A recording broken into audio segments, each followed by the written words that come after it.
ज्ञानचंद नामक एक जिज्ञासु भक्त था। वो सदैव प्रभु भक्ति में लीन रहता था। रोज सुबह उठकर पूजा पाठ ध्यान भजन करने का उसका नियम था। उसके बाद वो दुकान में काम करने जाता। दोपहर के भोजन के समय वो दुकान बंद कर देता और फिर दुकान नहीं खोलता था।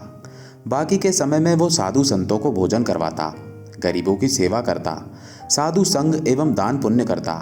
व्यापार में जो भी मिलता उसी में संतोष रखकर प्रभु प्रीति के लिए जीवन बिताता था।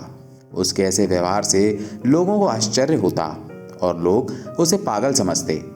लोग कहते, ये तो महामूर्ख है, कमाए हुए सभी पैसों को दान में लौटा देता है, फिर दुकान भी थोड़ी देर के लिए ही खोलता है।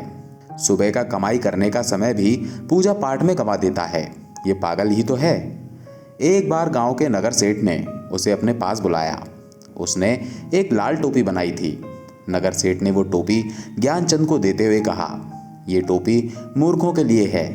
तेरे जैसा महामूर्ख मैंने आज तक नहीं देखा, इसलिए ये टोपी तुझे पहनने के लिए देता हूँ। इसके बाद यदि कोई तेरे से भी ज़्यादा बड़ा मूर्ख दिखे तो तू उसे पहनने के लिए दे देना। ज्ञानचंद शांति से वो टोपी लेकर घर वापस आ गया। एक दिन वो नगर सेठ खूब बीमार पड़ा। ज्ञानचंद उससे मिलने गया और उसकी तबीयत और हालचाल पूछे। नगर सेठ ने कहा, भाई अब तो जाने की तैयारी कर रहा हूँ। ज्ञानचंद ने पूछा, कहाँ जाने की तैयारी कर रहे हो? वहाँ आपसे पहले किसी व्यक्ति को सब तैयारी करने के लिए भेजा कि नहीं? आपके साथ आपकी स्त्री, पुत्र, धन, गाड़ी, बंगला वगैरह जाएगा कि नहीं? नगर सेठ बोला, भाई वहाँ कौन साथ आएगा? कोई भी साथ नहीं आने वाला, अकेले ही जाना है। कुटुंब परिवार, धन दौलत, महल गाड़ियां सब यहीं पर छोड़कर जाना है। आत्मा परमात्मा के सिवाय किसी का साथ नहीं रहने वाला है। सेठ के इन शब्दों को सुनकर ज्ञानचंद ने खुद को दी गई वो लाल टोपी नगर सेठ को वापस देते हुए कहा, ये लो लाल टोपी, अब आप ही इसे पहनो। नगर सेठ ने पूछा, क्यों? ज्ञानचंद ने कहा, मुझसे ज़्यादा मूर्ख तो आप हैं।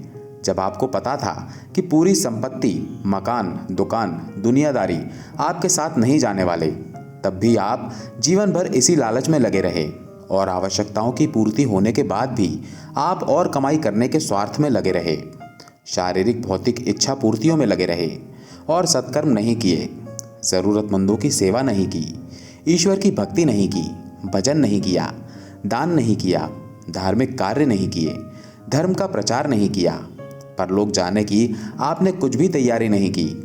आप खुद समझ जाइए कि सबसे बड़ा मूर्ख कौन है। सदैव प्रसन्न रहिए, जो प्राप्त है पर्याप्त है।